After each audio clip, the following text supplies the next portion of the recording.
You are listening to That's What I Call Marketing with your host, Conor Byrne. Welcome to That's What I Call Marketing, the podcast where you will hear from the leading lights in the marketing world and listen to their unique insights. Well, it is time for the Mindless Marketer Series. This is where I catch up with Marc and V of the Sleeping Barber Podcast, and we chat all things marketing. We talk through some amazing Tom Fishburne cartoons that are really relevant to marketing at the moment and the hot topics that we want to discuss in this episode. And we chat about some other things today, and V puts us under a huge pressure to take sides on some of the hot debates in marketing. So I'm going to hand over to V to do the proper introduction for the Mindless Marketer Series. Today's show is supported by the Indie List, the leader in providing you with easy access to hundreds of highly experienced marketers quickly and cost effectively. Visit theindielist.ie to speak to the Indie List team today. Are you facing the maze of global expansion? Diplomat introduces the diplomacy model, a cost-effective, innovative approach to navigating the complexities of your brand's presence in international markets. Visit diplomat.agency. If you would like to reach an engaged community of marketing leaders, get in touch with That's What I Call Marketing to discuss sponsorship opportunities. Welcome back to another episode of the Mindless Marketers with your hosts, Marc Binkley, Conor Byrne, and Vassilis Douros, me, V, where we'd like to, about once a month, we like to get together and we talk about a lot of we try to theme it. So this episode is going to be themed around canes, or I don't know how to say it. Everyone's going to be laughing, but I don't care. And just around, the idea of creative. So we've sourced 3 creatives from the Marketoonist that really highlight the impact of creativity. And we also have a fun little segment towards the end that I hope everyone's going to enjoy because we spent a lot of time thinking about it. Everyone's laughing. Meeting after meeting. That's right. So many meetings. Good morning to you, Marc. Good afternoon to you, Conor. Welcome to another episode of the Mindless Marketers.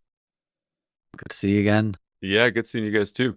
Well, let me kick off. Kick us off, buddy. There's a cool. So what I did is I went through some of the agenda topics that are going to be presented at Con, and one of them is called "Convince Your C-Suite: The Real Impact of Creativity." So the Marketoonist has got this great image of a guy. It looks like pitching an idea to a board, and it is set up as though it's a Newton's cradle, where the guy's idea is a light bulb, and there's a Newton's cradle swing coming, where the rest of the balls are going to smash the light bulb.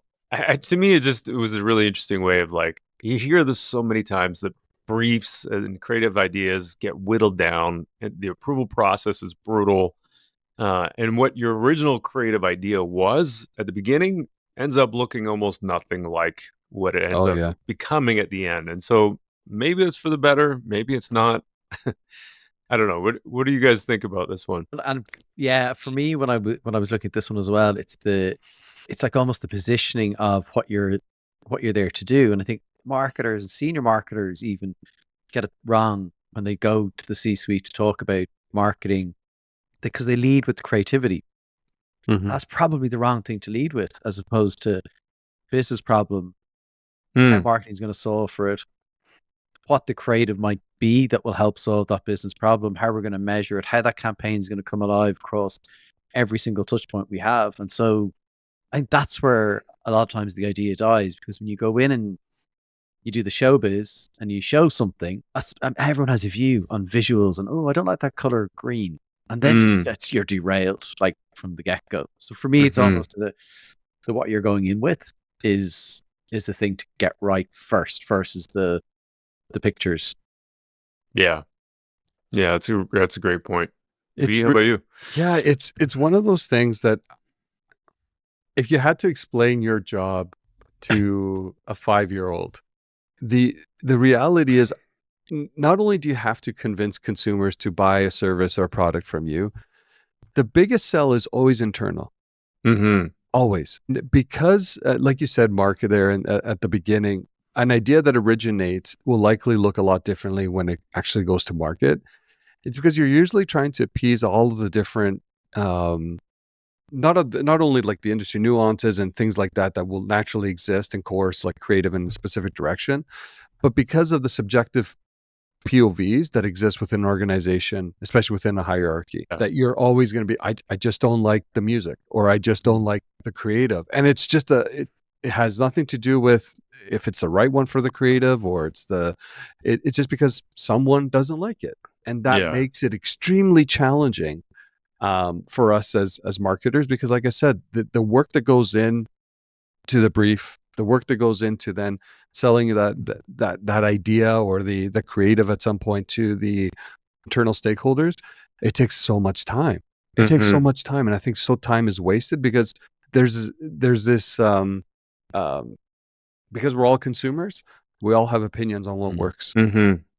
That's a good point, Conor. I love your point about solving for a business problem first and I agree. Not leading with creative. Like, I think that actually makes a ton of sense. And then V, your point about all the requirements that go into a single piece of creative. It's incredibly how much content, I mean, maybe that's not the right word, but how much content you're trying to stuff into an ad. Totally. And keep it simple and easy to understand. The other thing that I just was thinking about as well, there's a great visual that Dan White did in one of his books. It was around how to evaluate creative. Right. And I think some of this sometimes is, and it sounds like you guys both had similar experiences. Like, you get this response from an executive or board group saying, "No good creative when I see it." Just keep going. Come back with another version. Right? No, that's not it. Well, can you help me understand what you're looking for?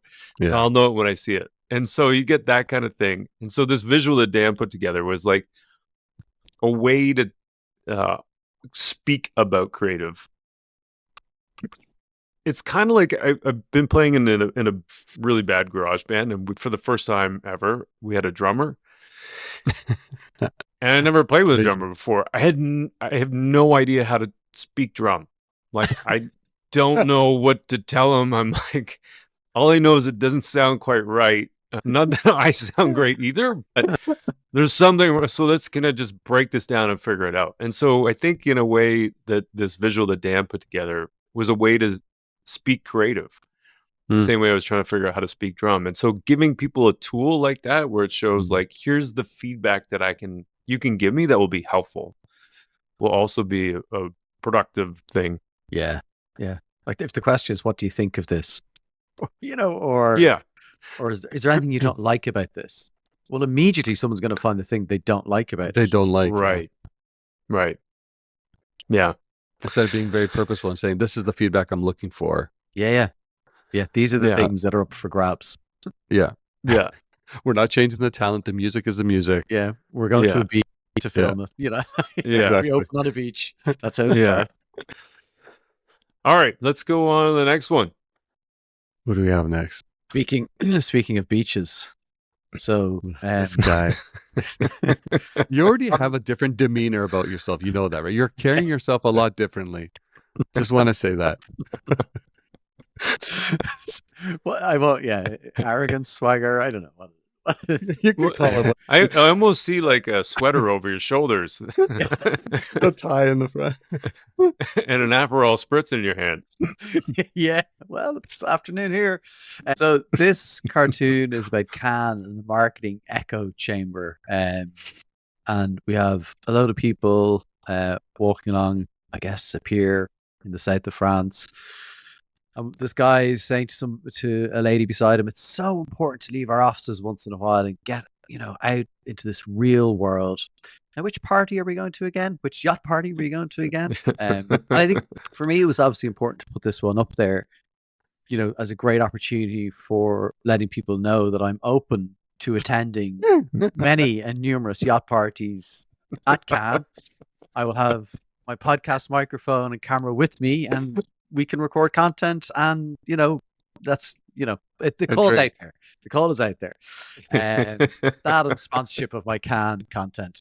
But I found this interesting. If you have multiple offers, do you judge them based on the size of the yacht that they? 100%. Yeah.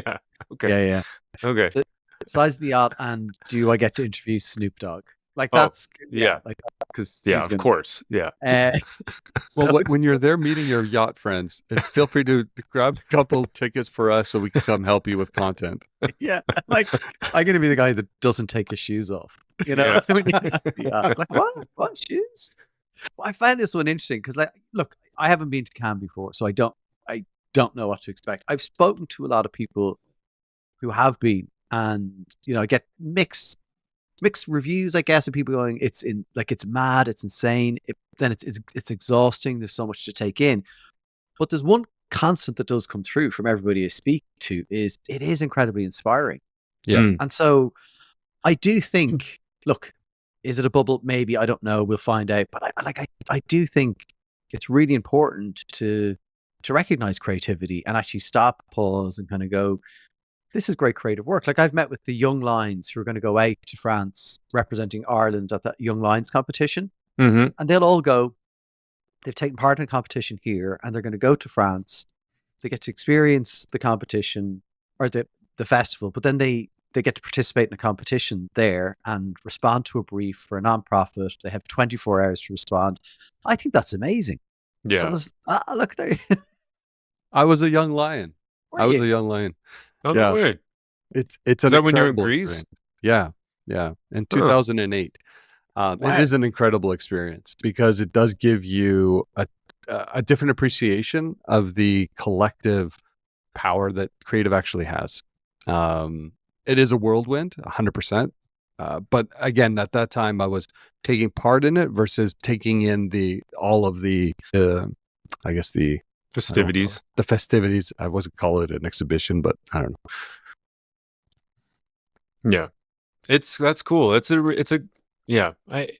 For all the slagging that happens with con, there is something to that about, celebrating anything is great. And then the networking that comes up with that. I'm super jealous of your visit there. It's going to be really cool.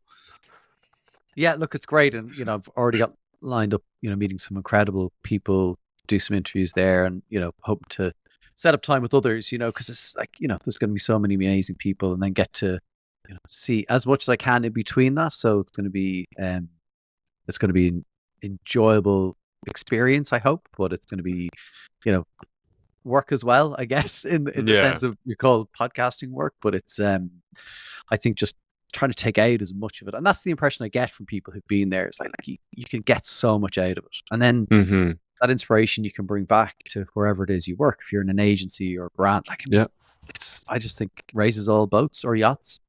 I love that. B, I think this one is for you.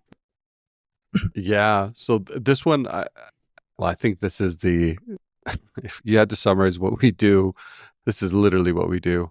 So if you could imagine, to those listening to the podcast and not watching it, basically there is a marketing practitioner and a creative both in a room. The marketing practitioner asks to the creative, we'd like a brand video. It needs to show all these benefits, and it's just a toilet paper of just a whole bunch of benefits. Have lots of product shots and use consumer testimonials we wrote and stay within our brand guidelines and get buy-in from 5 different departments and plug in a local retailer promotion. Creative responds, is that all? She then rebuttals, it also needs to go viral. That's it. That's all this campaign needs to do. The reason why this resonates with me, sometimes we ask our creative to do more than what it's actually meant to do.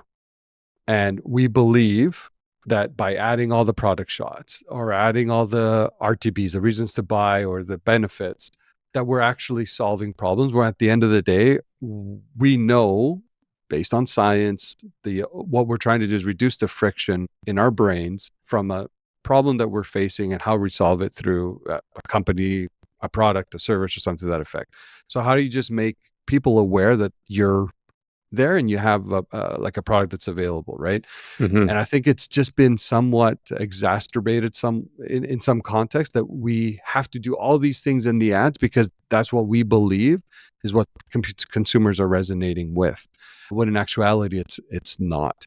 So I think it's just how do we simplify this whole process, I think is important, making sure that we go back to finding the right creative solutions to the right business problems without trying to add so many of these, I don't know how else to say it. It's just requirements that we fabricate, we create ourselves. Yeah. It, For me, I think Ellie Norman from Manchester United said it to me when she met me. She's like, it's inside out. So it's all the things that you think are important. Like this one, product shots, benefits, testimonials, even your brand guidelines, all that stuff. It's so inside out. And then you're trying to put all that on, whatever it is, like, PowerPoint in the back of The Economist. Totally a mess. Yeah. And B2B does it worse than anyone else. Yeah. It reminds me, there's a quote from who's the How to Win Friends and Influence People guy again? What's this guy's name again? Didn't influence you. Yeah. I'm trying to remember. It's a book though. I'm drawing a blank on his name. Anyway, there's How to Win Friends and Influence People is the name of the book. Yeah. But somewhere in that book, there's this quote about him saying, well, I know there's this weird thing about fishing. I really like strawberries and cream, but for some strange reason, fish don't seem to like it, so I end up using worms for my bait. That's incredible. I'm kind of butchering the quote, but that's incredible. But it's a cool quote in that, like, we have these giant lists of things that we want to do because we want it, and it's kind of like what you're saying with Inside Out, Conor. In the end, like, the customers, do they really care about all of those things? And No. do we need to force feed them all of those things in a single piece of creative? And then, oh yeah, by the way, it also needs to go viral. Like, weirdly enough, I think you and I were working together when we did this, but I ended up spending a lot of time trying to manufacture viral videos, and it's impossible. Virality. Yeah, like we were measuring a K factor, like a viral coefficient on these ads, and see, like, fuck. I mean, it was like, and we tried it like 5 or 6 times to manufacture a video. We never got a viral video. We got close, but we didn't actually manufacture a viral video. What really mattered, if we pulled away all the other stuff, is that what they meant was that we just wanted reach. Yeah. You know what I mean? So it was like, okay, fine, let's just pay for it. We'll make a great piece of creative and we'll pay to get it out there. Like, there's so much energy that went into hoping something would go viral, which at the end of the campaign was really just about reach. Like, I think it's sometimes not necessarily important that you want something to go viral, or important that you need to stuff in 5 different buy-in messages from different departments. And yeah, you know what I mean? Like, there's so many things that are there that if we just think about what the customer really needs and what they need to know, and what you want them to remember, it's probably much less than all the things we need to put into our list of requirements. That's great. And even like asking it needs to go viral, asking the question, what do you mean by that? Because that's going to lead you to the reach answer. Totally. Lots of people to see it. Okay, well, we could pay for that. Yeah. That's exactly it, actually. And it's so interesting because when you think of all the, well, not ads necessarily, but things that go viral, they're probably the most underproduced videos or creative that happens. It's just very timely. It's very in the moment. It's very it resonates with a large population, and that's all it requires. Virality comes down to timing more than anything. But again, if as an organization you're really trying to drive that, just go pay for reach. That's okay. That's just like any other campaign. Yeah. All right, we've got a different segment here to chat we do about. Have one. We do. What are we going to call it? Both. We could just call it this or that, but that's boring. We're marketers. We're not creatives. But we're not creative. That's fair. Okay, that's fair. At least not copywriters, I don't think. No, I'm definitely not a copywriter. So what we're going to do now, we have 3 questions in a this or that style format where we're going to rebuttal. Hopefully we get some contrarian views here. And I'm looking at the two of you. I don't want it's both. Oh, it can do this and it can do that. No. I need you guys to pick a side. Okay. That's what I'm asking. Fair I'm enough. asking you to pick a side. So the first one, this has become kind of somewhat top of mind, and I think Conor, you talked about this a bit earlier as we were kind of prepping for this segment. The whole notion of to test or not to test. Yes. And I think it's kind of created a lot of controversy. One of you mentioned a quote. Mark, was that you? No, I think it was Conor. Was it Conor? Yeah. So Yeah. from Yeah. around the debate, and Byron Sharp on Yeah. LinkedIn said, I used to be a fan of pre-testing until I looked at the evidence. If it were a pharmaceutical, it would have been withdrawn from the market. So, Oh boy. yeah. He doesn't agree. All right. Well, how about we do start with you? And what is your take on that? Oh, yeah, like you want me to take a side and Pick a side. pick a side. He's gonna pick the both side. The both. The both side. So, like, I've read. Do you know what? I've been reading a lot about both sides of it, and look, unsurprisingly, maybe not unsurprisingly, the people who are for the pre-testing tend to have pre-testing platforms. Mhm. So they're definitely for it. But then, like, you've got Ritson and Peter Field who've really come in writing Marketing Week saying, pre-testing, you're an idiot if you don't do pre-testing. Like, an absolute idiot. Now, the argument against that is, that's fine if you're a big brand and you have big budgets and you can afford to pre-test. But if you don't, what do you do? And then, I guess, also kind of tied to that is, you can pre-test. You have to understand what you are pre-testing. So if you can't afford to do, the example Ritson showed on Marketing Week was Carlsberg's animatic, which looks really close to the actual ad they ended up making. If you can't afford to do that, so you're money to do the pre-testing, create an amazing animatic, what are you pre-testing? And then, you're in a situation of going, well, like, you're doubting everything because you can't pre-test. So I think it's very easy for someone to come out and say, you're an idiot if you don't pre-test, and this pre-testing is the only way to go about things. But not everybody is in that situation. So what do you do? That's true. If you're smaller brands, smaller budgets, to de-risk? And that's where you actually use things like the WARC Creative Effectiveness Ladder, all those things that are available to people to actually to do things and learn from maybe others that have done pre-testing. And look, others have said what happens is, and I've heard this from people, is you chase the score. So if it's a 5-star or a 10-point, whatever the rating is, Whatever it is, you're just chasing to beat the previous pre-testing score. So are you getting great creative by doing that, or are you just pre-testing well? And then when things go wild, sometimes they don't work because consumers don't always do what we want them to do. So it's... So are you for or against? Well, what do you think based on what I've said? I feel like you're leaning against. I'm leaning against because I think the vast majority of people probably can't do it. And then this, I think, is a dangerous fair point narrative to say you're an idiot if you don't. I think if you're big and you can afford it, you probably are an idiot if you don't. But I just don't think there's enough at that scale. Mark? Okay. I'm gonna go with the 4 because Conor was definitely Conor's definitely against. System 1, forgive me.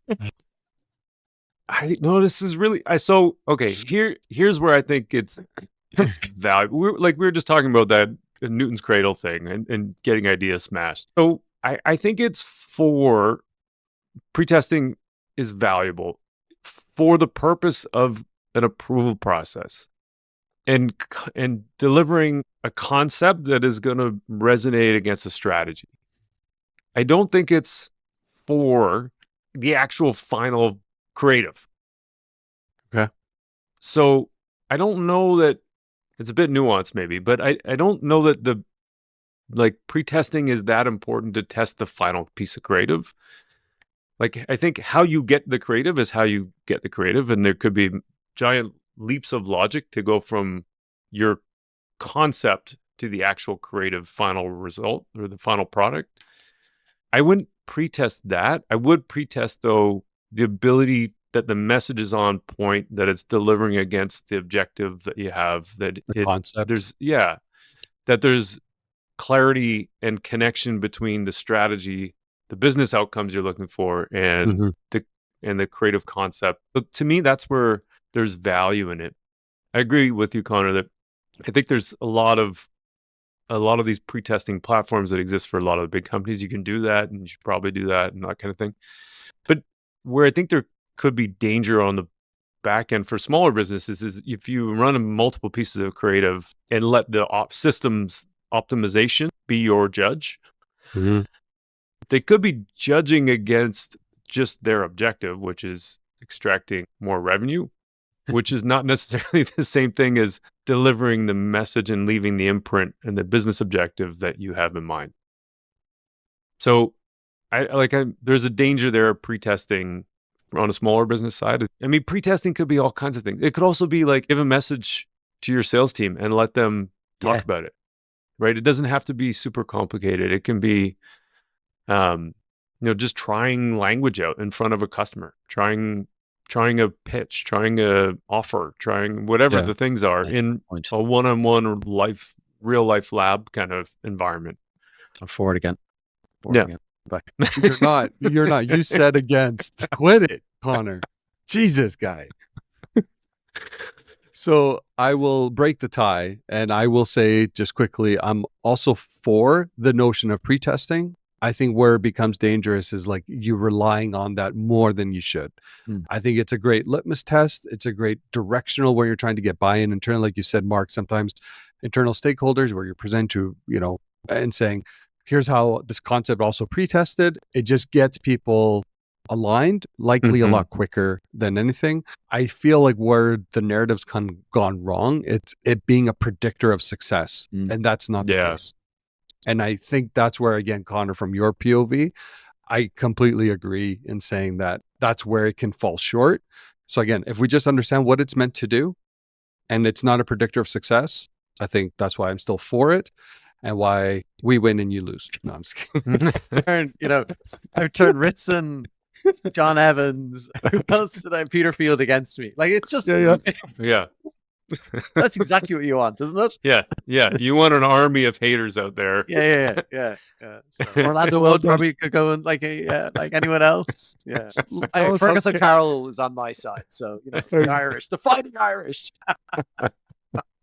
Yeah, let us know how cons go then now, right? Yeah. Like no one's gonna want to talk to you because you there's the interesting guy. The number of your yacht invites just declined. And rescind that invitation. I'm checking my inbox here. Yeah. Right. Next question. I felt that went well. Okay, next question. And we're gonna kick off with you, Mark, this time. Does creative inform media, or does media inform creative? Yeah. I'm so glad you asked me this, Pete. Let me start by saying I'd like to thank the Academy for the moment that I have here. So I would say, okay, I am picking a side, and I'm going to pick a side that I was adamant that this was the right answer a bunch of years ago. I would say media has to inform creative. And my argument at the time, I've since changed my tune, but the argument at the time, both. The argument, both. My argument though was that how can you create something if you don't know the box you're putting it in? Because there's so many new boxes that exist out there. How are you gonna develop a piece of creative if you don't know the canvas that you're on? Like you can't create you can't create like this may be an extreme example, the Eiffel Tower in all of its glory if you're given a 5x9 piece of paper to do it on. You know what I mean? Like it to me, it just didn't make sense that creative would inform the media. I thought at the time that media had to inform the creative. Conor, you just created an origami little Eiffel Tower with your, because that's the creativity, with your piece of paper. So like, I think constraint of the paper actually fuels creativity. Anyways, correct. Go, Conor. Yeah. And I was only having this discussion today where I was shown or asked for an opinion on a media plan.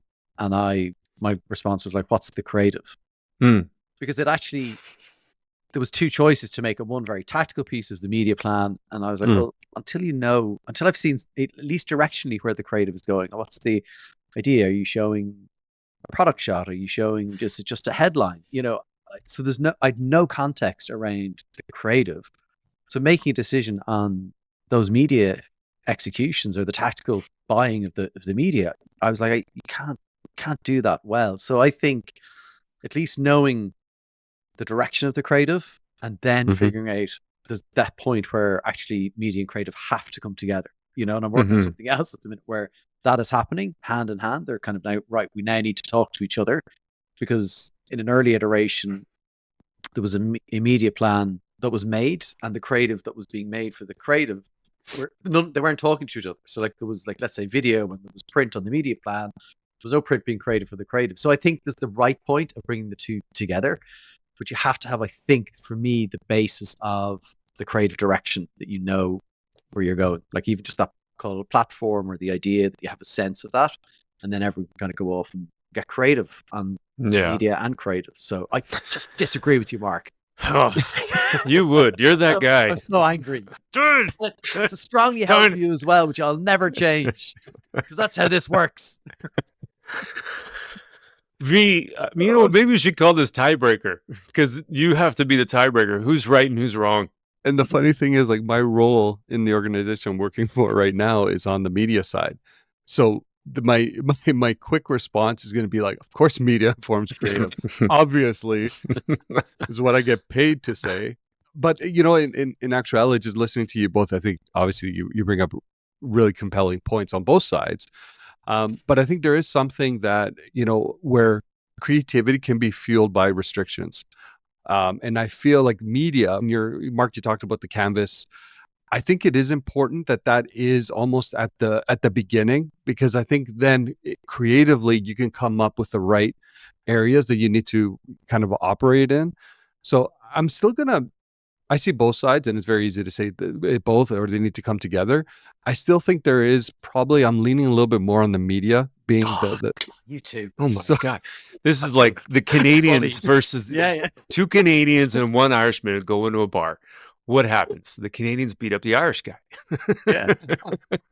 Anyway, so I still feel like there is, if you're doing it the right way, where you're having, say, and think about it like functionally, you're going into a brief, so you brief your agencies, your creative agencies, and your media partners, right? So they squirrel away and they start thinking about this. You come back to an R1 session where it's like, okay, directionally, creatively, this is where we want to go. From a media perspective, here's where we want to go.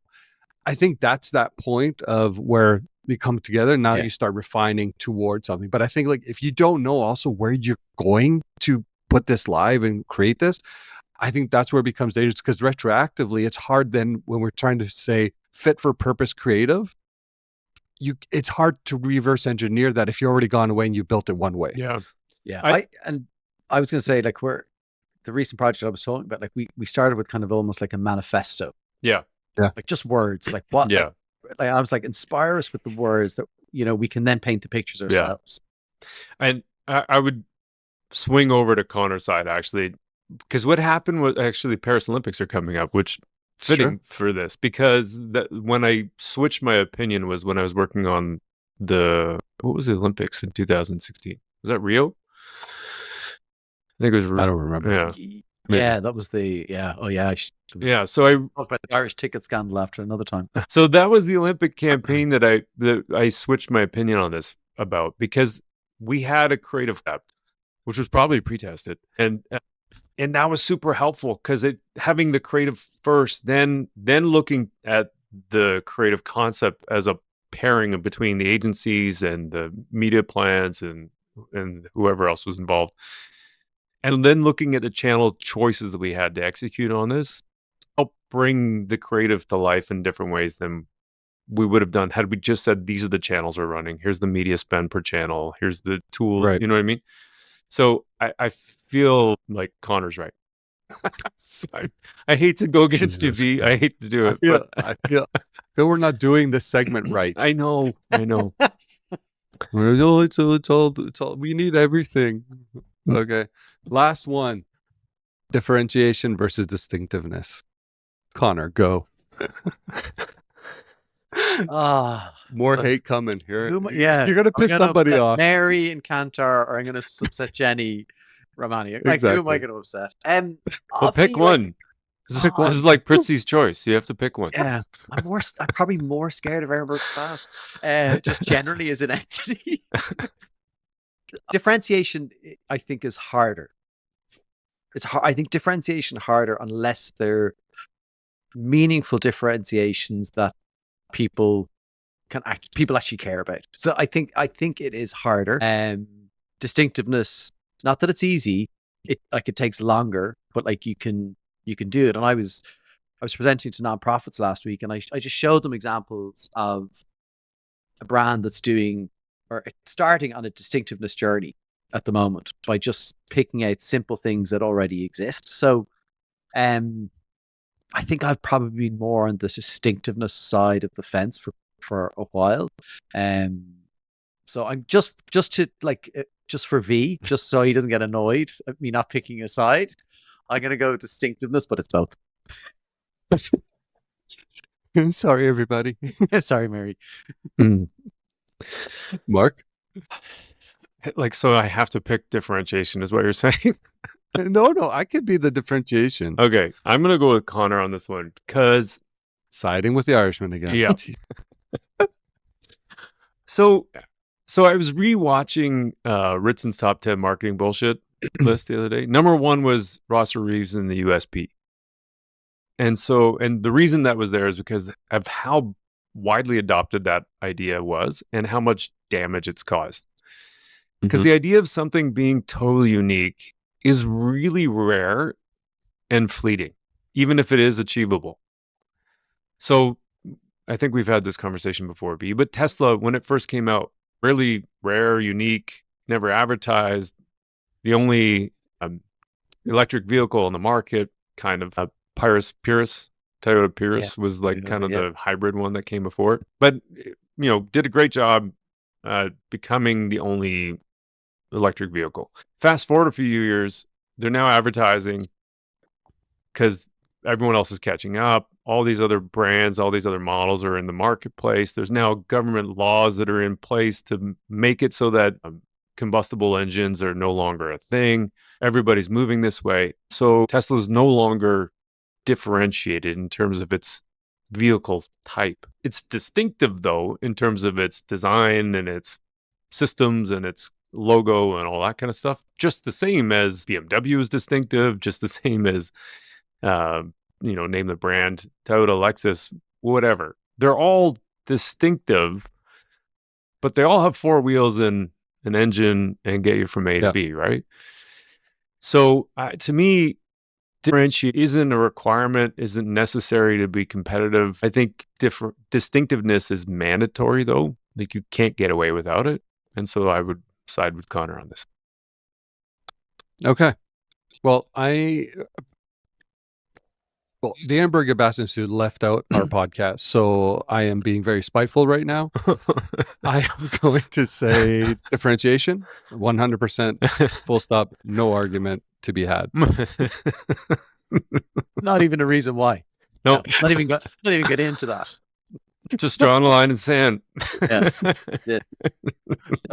In all fairness, I wrote a piece on the combining of 2 frameworks, and it was like promise to the customer and the differentiation. I just feel like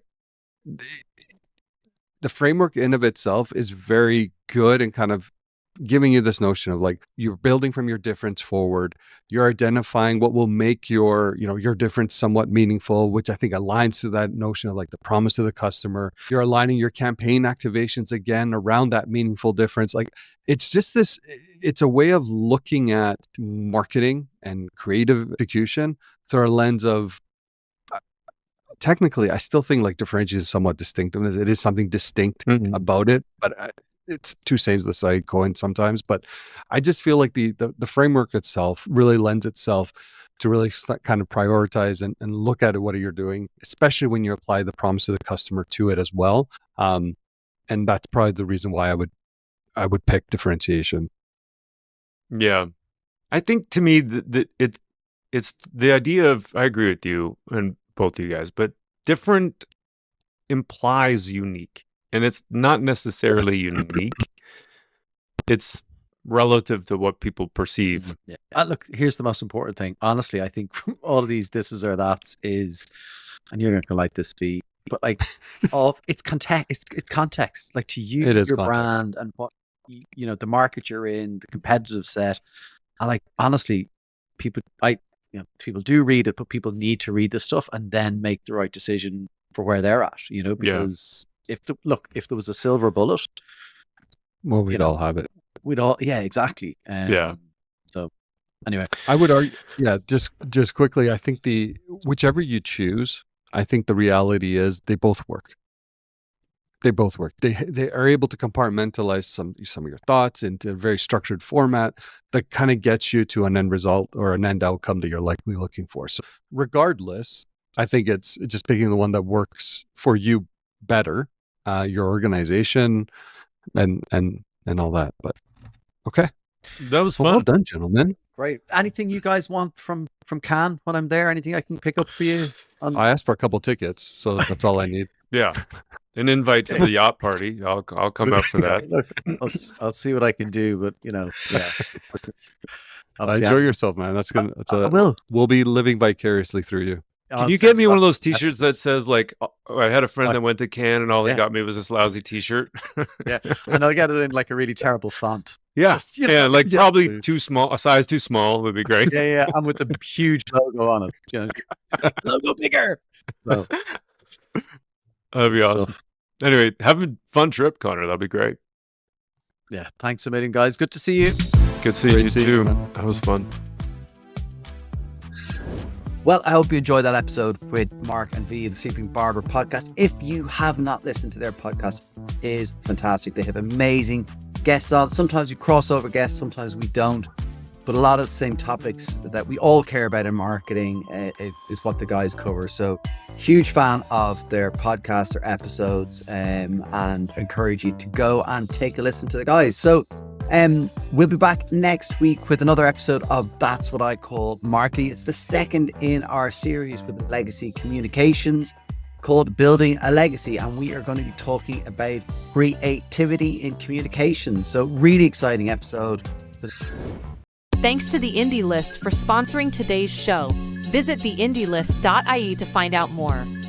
If you would like to reach an engaged community of marketing leaders, get in touch with That's What I Call Marketing to discuss sponsorship opportunities. Are you facing the maze of global expansion?